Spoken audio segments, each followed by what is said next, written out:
Hello, and welcome to the mandated reporter training for the Watertown City School District. Who are mandated reporters? New York State recognizes that certain professionals are specially equipped to perform the important role of mandated reporter of child abuse or maltreatment. Those professionals include school officials, including but not limited to teachers, guidance counselors, psychologists, social workers, nurses, administrators, or other school personnel required to hold a teaching or administrative license or certificate. And this also includes full or part-time compensated school employees required to hold a temporary coaching license or professional coaching certificate. Who am I mandated to report?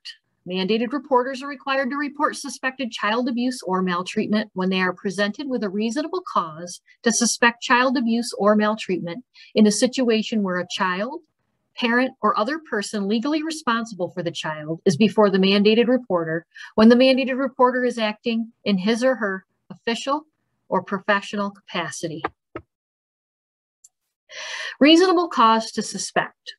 Reasonable cause to suspect child abuse or maltreatment means that, based on your rational observations, professional training, and experience, you have a suspicion that the parent or other person legally responsible for a child is responsible for harming that child or placing that child in imminent danger of harm.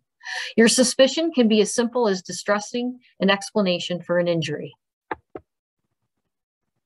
What is abuse? Abuse encompasses the most serious injuries and/or risk of serious injuries to children by their caregivers. An abused child is one whose parent or other person legally responsible for his or her care inflicts serious physical injury upon the child, creates a substantial risk of serious physical injury, or commits a sex offense against the child. Abuse also includes situations where a parent or other person legally responsible knowingly allows someone else to inflict such harm on a child. What is maltreatment and neglect? A child's physical, mental, or emotional condition has been impaired or placed in imminent danger of impairment by the failure of the child's parent or other person legally responsible to exercise a minimum degree of care by failing to provide sufficient food, clothing, shelter, or education. And the Watertown City School District does have protocols on educational neglect in the realms of areas such as tardiness and absenteeism. And if you have questions regarding this, please contact your building administrator and/or director.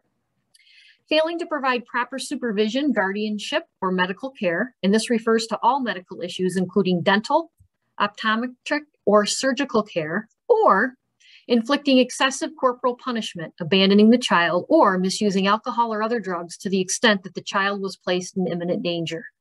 Poverty or other financial inability to provide the above is not maltreatment. What are the signs of abuse?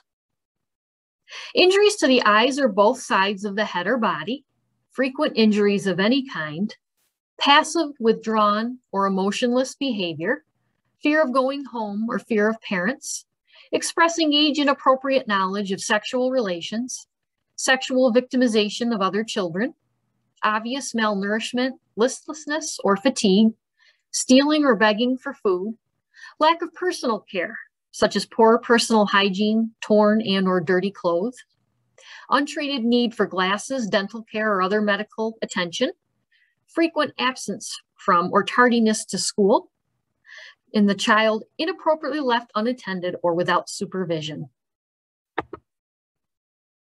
Now, what do I do if I suspect a student is being abused? Number one, you should immediately report your concerns to the building principal and/or director, and work with the principal and director to complete the report of suspected child abuse or maltreatment form. This is form LDSS-221A.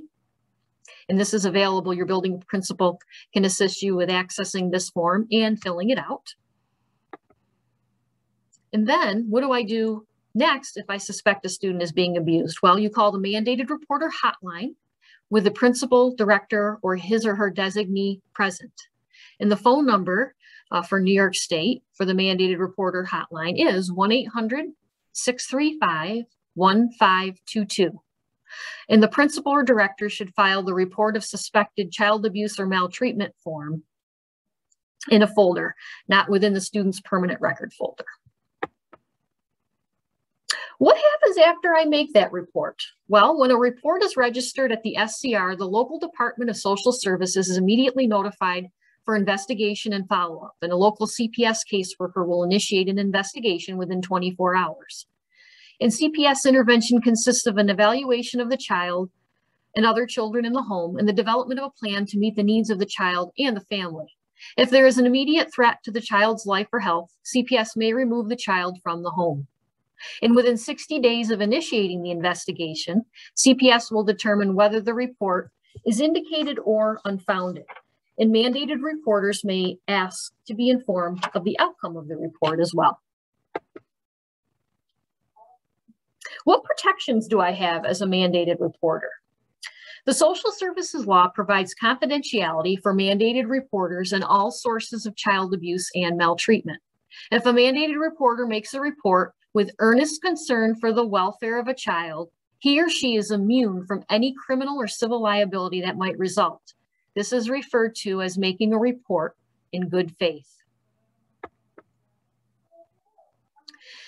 So in conclusion, protecting children and preventing child abuse and maltreatment does not begin or end with reporting.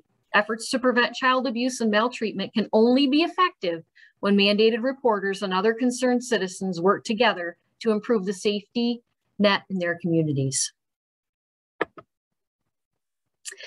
And the New York State Office of Family Services provides a wealth of information on their website. And if you do have additional questions regarding child abuse reporting, please contact your building principal.